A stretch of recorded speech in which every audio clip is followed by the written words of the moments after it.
السلام علیکم. په دې ویډیو کې مونږ ګورو چې یاره مونږ خپل پیج څنګه چک کو چې زمونږ پیج منیټایزیشن ته تیار دی که نه دی تیار. په ګوګل کروم کې به کریټر سټوډیو کلو کوئ او بیا به په منیټایزیشن باندې کلیک کوئ. منیټایزیشن باندې چې کلیک کوئ نو تاسو ته به غونډ راشي مخامخ دلته چې کومه ایشو ښایي زه ترې لګېر راته وایم په دې ځای کې به تاسو ته اپلای ناو راشي که ستاسو پیج تیاري منیټایزیشن ته. که نه تیار نو دلته به دا ایشو ښایي تا ته چې تاسو کومه ایشو ده نو هغې ایشو دپاره به دلته په الیجیبلیټي باندې کلیک کوئ. په دې باندې چې کلیک کوئ نو دلته به بیا په دې اولني باندې کلیک کوئ چې یاره په موږ باندې څه ایشو ده او څه مسله ده د څه وجې نه دغه کېږي. دا لکه د ما راته وکړو په دې باندې به کلیک کوئ.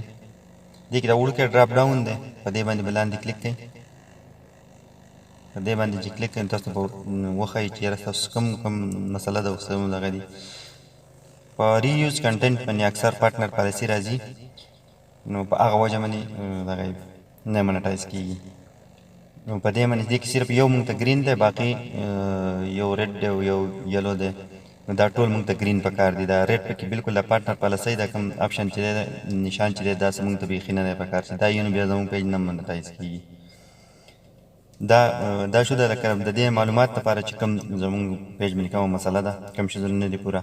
واچ ټایم لپاره به دا ان سټریم ایډ کوم آپشن چې دی په دې به کلیک کړو. ان سټریم ایډ په دې باندې چې کلیک کړو دا زموږ واچ ټایم دی. زموږ دا واچ ټایم غواړي دا کوم چې دی کې معمولي دی واچ ټایم یې نه دی پوره نو دا واچ ټایم دی په دې ځای کې تاسو ټیک کولی شئ. والسلام.